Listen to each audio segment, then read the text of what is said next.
Planet X is a very controversial subject, but when we study it, we find that it may hold answers to some of life's most perplexing questions. Everything from evolution to how we came about as a species, to current Earth changes and what might lie ahead for us in the future. My name is Robert Sepper, and this video is my attempt to explain some of these mysteries. To understand everything thoroughly, we must start from our past.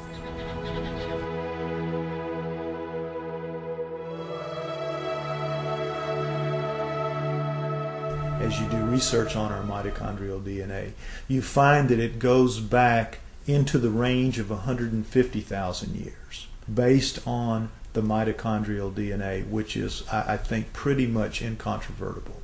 If we're 150 to 200,000 years old, that throws a huge, gigantic wrench into the establishment position that we evolved from creatures that were walking upright approximately 4 million years ago.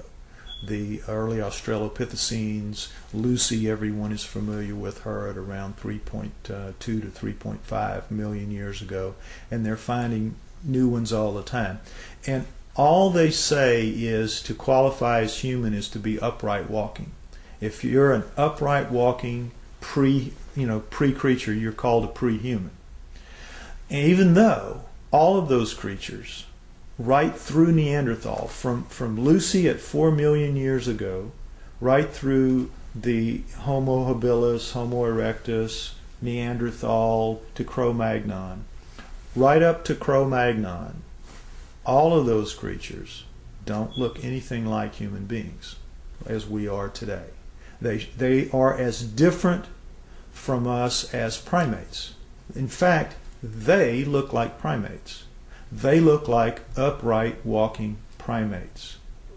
Up through Neanderthal, back to Lucy, and whatever's going to come before her. What could make something change so radically, literally overnight, in anthropological terms, and be anything remotely associated with Darwinism?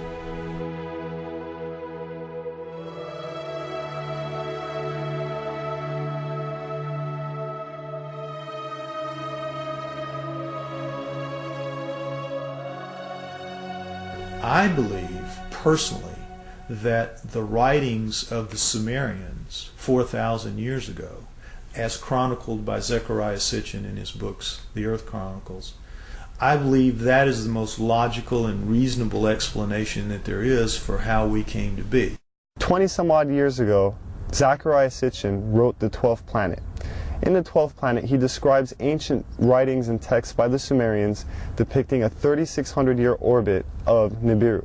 But the Sumerians are rarely spoken about in history books. Who were the Sumerians? And what could an ancient civilization possibly know about how we came to be? We only hear about like the Egyptians or the Mayans or the Incans, Romans, Greeks. The first culture we have on Earth were the Sumerians, and they showed up 6,000 years ago where modern-day Iraq is. It's right between the Tigris and Euphrates rivers. It was then known as Mesopotamia, Babylon, but also Sumeria, where the first culture on Earth stems. And they have left us over 100 of the first for high society to take place. For instance, stemming from Sumeria 6,000 years ago, they were the first ones to invent writing. They had a system of over 400 characters known as cuneiform text. They'd use a wedge-shaped stylus or an object with a wedge and would twist and turn and make all these characters that came up to about 400 characters, and they had their own complete language like an alphabet that we use today, A through Z, but this stemmed out of Sumeria 6,000 years ago, and all of the first for high society come from them.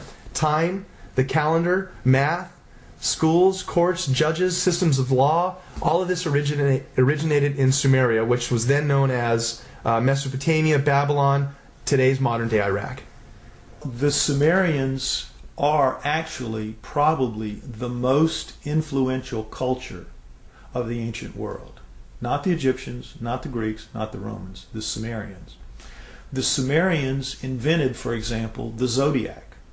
All of the symbols that we still have today for the zodiac was created by the Sumerians. They tell an incredible story, the Sumerians do, of the Anunnaki, which is that there is another planet in our solar system that gods, super beings, live on this planet, that these beings come to Earth. The Sumerians had a pantheon of gods, but it was living gods. The Sumerians worshipped living gods who lived and worked and had their lives among them. They were the Anunnaki. Among those Anunnaki, there were 12 leaders, 12 super gods, the bosses, the boss of bosses. Those 12 gods come down and are present in the Egyptian culture, in the Greek culture, and in the Roman culture. They just have different names, but they have basically the same personalities and the same functions. So it isn't that mythology begins with the Egyptians, the Greeks, and the Romans. Mythology begins with the Sumerians. Monotheism didn't kick in until the gods, the multiple gods, actually physically left.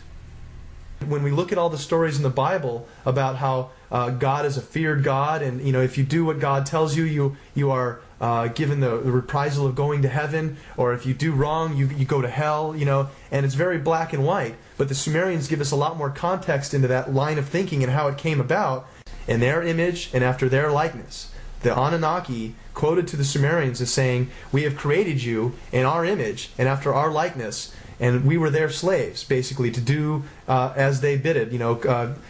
Mine the gold, do their daily chores. We were basically their slaves. The leader said, "We'll make you a slave. We'll make you a servant." And that's the reason, the impetus, according again to the Sumerian writings, for the creation of human beings. The story of Noah is a classic that comes right out of the Sumerian texts. The word Eden, the Anunnaki called the land where they lived the Eden. The Adam, they called the worker slave that they created the Adamu, plural.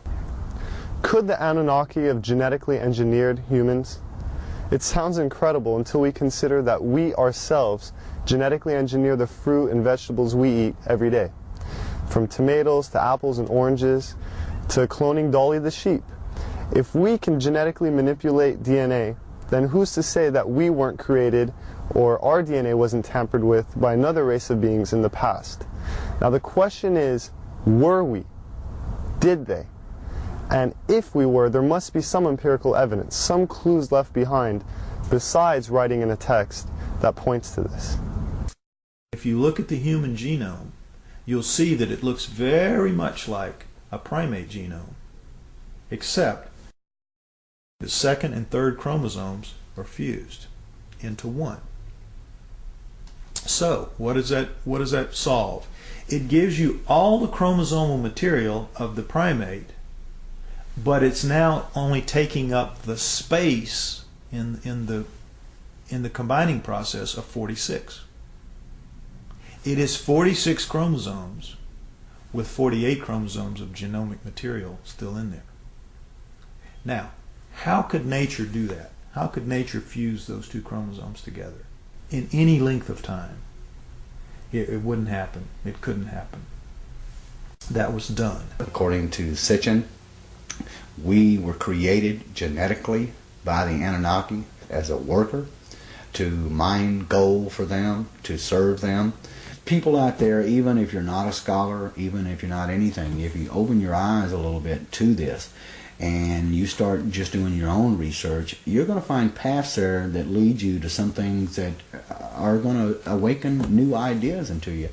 And the next few years, I think we're going to see a watershed of information that is going to absolutely rewrite every book of history.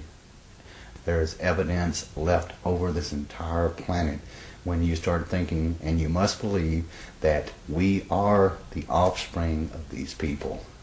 If there was a God, the God created those people before they created us.